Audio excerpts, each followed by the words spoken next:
Welcome back to the Stephen Knight Show. I want to remind you all over social media, our Facebook, Instagram, and of course our official website, thestephennightshow.com. If you rather watch us, go to our YouTube channel, The Stephen Knight Show. If you want to listen to us, then go to our website, thestephennightshow.com, where most podcasts are played. Now, Ms. Parker has decided not to come back right away, take care of some things personally. And so over the next few weeks, we're going to have different female co-hosts to join us to take her place. Well, not take her place, but step in for her and give their perspective. Can't take Ms. Parker's place. You can't take her place. And so I'm very excited. Savage has joined us tonight. She was on the Articulate podcast, and she has great opinions, and I'm glad to have her part of the discussion. She's been on here before, so welcome back, Savage. Thank you. Thanks for having me. Yeah. Tell our listeners a little bit about you. A little bit about me. I am from Virginia, like Steven. And yeah. And I actually live in Northern Virginia near DC. I've been up here. I moved up from Atlanta not too long. Well, it's been 8 years now, so it's been a while. I'm originally from Richmond. I work in IT consulting. I haven't always done that. I was in architecture once upon a time. I like being outdoors as much as I can be. Yeah. And I like podcasting when I can. So I'm excited. Thanks for having me. Thank you. Definitely. Well, remind everyone, this is they say it every election cycle, this is one of the most important elections of our time. Please make sure you register to vote. If you don't know where to go to our website, stephennightshow.com. We have a link that will take you to where you can register in your area. Also, we want to send our condolences to the notorious RGB. She passed away on Friday due to complication of pancreatic cancer. She was huge for women's rights, LGBTQ rights.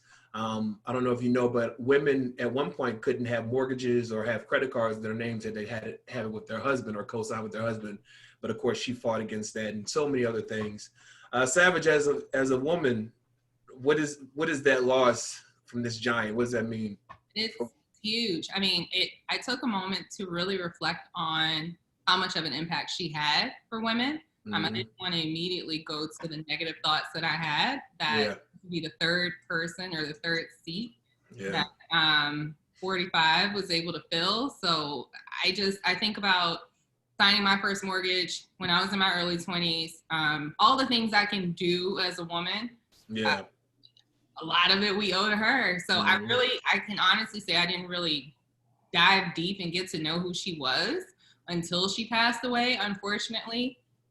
But yeah, I think she's an amazing person, and I'm glad that I lived during her lifetime. And I hope that there are young girls looking up to her and will become the next RBG.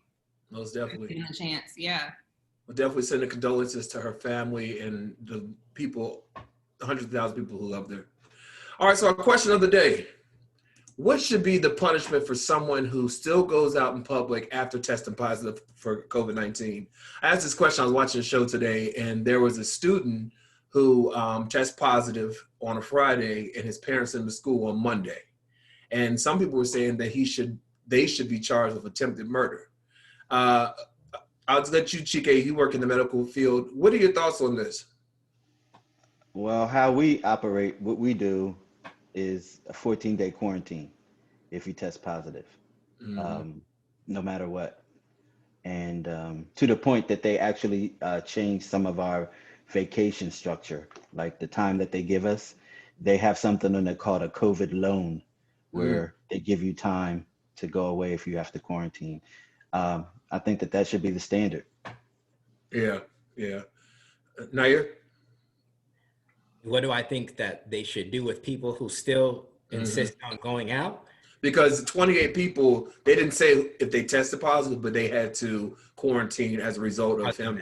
Yeah, well, I think because we know that this can affect people's health and to the point where they, may end up in ICU or worse. Just like somebody who's out drinking and driving, or someone who is having consensual sex with someone without disclosing their status of something that could kill someone. I think it should be the same type of punishment. It's the same degree to me. Yeah. Savage? I think that's an excellent point. I never thought of it that way. Thinking about how we charge people now in a criminal system. This immediately, when I saw the question, I thought of my partner who has a funeral home. And for some reason, this woman was in the paper as being someone that had coronavirus. And he's like, I see her in a funeral home right now, walking around, socializing, talking to people. And it's just, people don't understand the gravity of you infecting someone else that could infect someone and kill them. So to answer your original question, I think they should be publicly shamed. Like the paper we have in Richmond, what is it called? Gotcha paper? Gotcha paper. In all seriousness, I do think that there needs to be some kind of punishment to really let people know how serious this is, because they're not taking it seriously. And I think hold on, Stephen. I'm sorry. Back to what I was saying. When I said quarantine, that's what I meant. You don't go home and quarantine for 14 days. You get locked up for 14 days. And maybe you being snatched off the streets and sequestered by yourself will give you time to think about that, being away from your family and your job and all that, because you chose to test positive and be reckless. And then you don't know who you're passing it on to. They may have other ailments, or obviously elderly people are more likely to pass away as a result. So this is on so many levels wrong. But I think part of the problem is we don't have any real leadership as it relates to this when it comes to our president. He is, the audio tapes came out while we were on break, that he knew the severity of COVID-19 and downplayed it. Once the audio tapes came out, he said that he did it because he didn't want to scare the public. Steve, we have leadership on this. This is the leadership. He feels the same way as that individual who is testing positive going out into the public. That is the leadership. We don't have the appropriate leadership, but we definitely got it. And still holding these rallies with tens of thousands of people. You know what I mean? You think about it. That's the leadership. It's like the Wild Wild West. When he had the rally in Tulsa, where people died. You know what I mean? It's just the arrogance, and I think that's why some people just don't take it seriously. You know what I mean? How about his own friend, Mr. Herman Cain, who decided to go to the rally, and he's gone now. Yep. No words were even said about that man. Yep, at all. Well, tweet us at home and let us know, what do you think the punishment should be for someone who still goes out in public after testing positive COVID-19. All right, so quick coronavirus update. We've reached 6.8 million cases in terms of people who've tested positive, with almost 200,000 deaths here in the United States. Our country makes up more than any other country in terms of how many people have caught COVID-19. Now, Trump, he rated himself A on how he's handled the virus, but he said if he had the vaccine, it would be an A+. He's also rushing for a vaccine prior to the election. They're saying by November 1st.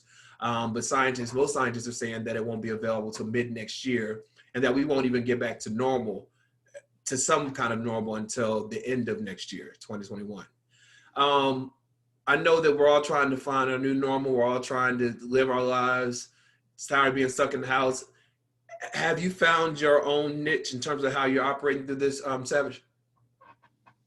Yeah, I did, and then I lost it. Now I'm trying to get it back again. But I try to be very structured in my day. I think that having a routine is something that makes me feel comfortable.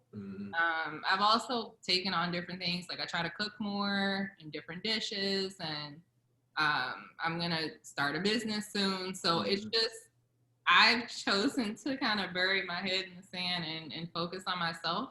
But that's keeping me sane. Because I don't quarantine with others. I don't really, I don't have people to dialogue with except for on Zoom, but y'all know that's not the same. Right, it's not. I try to have a lot of structure in my life. Yeah. What about you, Chike? My life is pretty regimented as is. I'm pretty much on schedule about things. But, in starting to venture back out and do things again, like we resumed filming, and it was just interesting, what we had to do in order to make things work. It was safe, it was cool, but it's just extra steps. But if what you're doing is worth it, then it's worth it. Naya?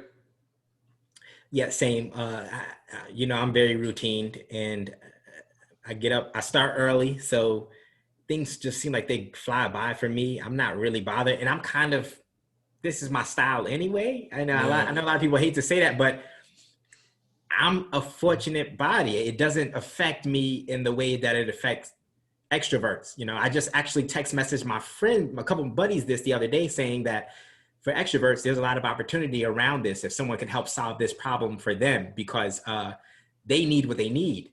I'm not, I can be that person, but that's not naturally, I'm okay with a laptop and my space, you know? I am totally fine with that for periods at a time, you know? I don't know how else to explain it. It's weird, but that's the way I am, you know? Yeah, I saw someone that said they were born for this. They were made for this stuff. I'm very regimented, and but I have found myself, like, I'll go to a restaurant here and there, mostly outdoor eating. There's certain friends I'll go around, you know what I mean? But I'm not just willy-nilly back to normal. I do go to the gym, but I go at certain times when I know it's not packed. You know, so it's just, again, just trying to find a new normal, but also staying productive. Thankfully, I still have my job, and business is starting to pick back up, which is great. Then we got the show. I'm interviewing like crazy. So it's just making the most of it. You know what I mean? I think getting off that couch and getting away from the TV and having a life still during all this. You know what I mean? Yeah. Well, on the hot topic. So Cardi B, she filed for divorce from her husband Offset. There were a lot of rumors going around that some were saying that he had a baby on the way. Some said that he even cheating on her left and right. But she said in a recent interview that none of that was true. She said that sometimes people just grow apart, and she was tired of arguing. Do you think, and again, no one knows what goes on in a person's relationship, but do you think success, because she's had a lot of success recently, well, of course she's been successful, but, you know, even more so, do you think that could play a role in a couple having issues? Chike? What Cyndi Lauper say? Money changes everything. It does. Your lifestyle changes, your circumstance changes. Everything around you pretty much changes. It's who you are going into that, if you can retain yourself.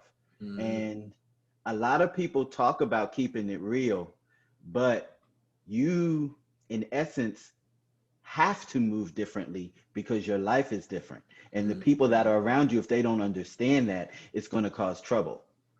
So there could be essences, piece of your essence that's the same, but then there's aspects of you that have to change because of your circumstances, and everyone around you is not mature enough to understand that or go with you on that journey. So I can see that happening. Yes.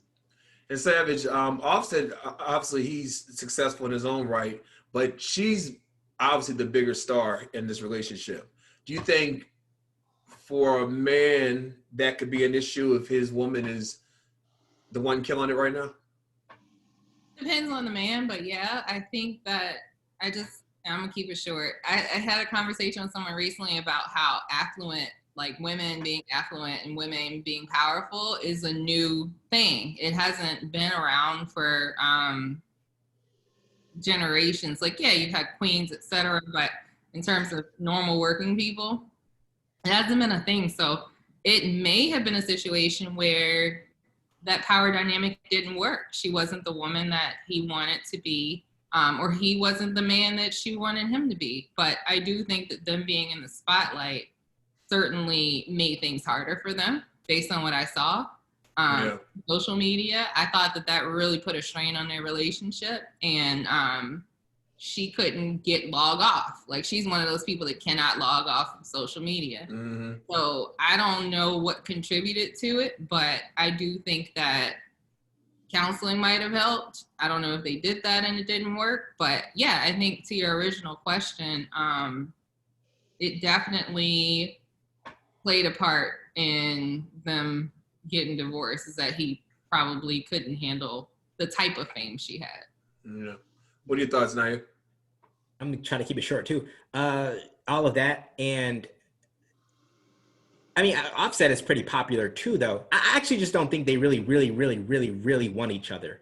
I think that it was a sensational relationship that caught wind and it lasted as long as it could. And, you know, hopefully you know, Offset probably don't want nobody in particular right now. You know, this guy he's amigo. You know, they can go anywhere in the Southeast region and get what they want in America, really, and get what he wants. She can do the same. It won't be probably a lot of quality out there for either of them until they really hone in on what they really want. But yeah, I don't think they really want each other, you know, to be honest. I think it just happened. You know? And they got married young, you know what I mean? Married so young, yeah. And they both hit success at such a young age. I mean, yeah. They got a beautiful daughter, and I think she'll benefit in a lot of great ways, and hopefully they will continue to work together with that. But I think Cardi, she'll grow a little bit more, and she'll find a man who can handle her. And when Offset is old and gray, he'll be ready to settle down. Yeah. Let's take a quick break. When we come back, talk about LeBron James and his activism as relates to Breonna Taylor, as well as him speaking out against Lori Loughlin. Remember her from the college admission scandal? She's getting to pick where she wants to stay with her time. And then a unknown woman, sends a poisonous package to Trump at the White House. More of that when we come back. Right back after this.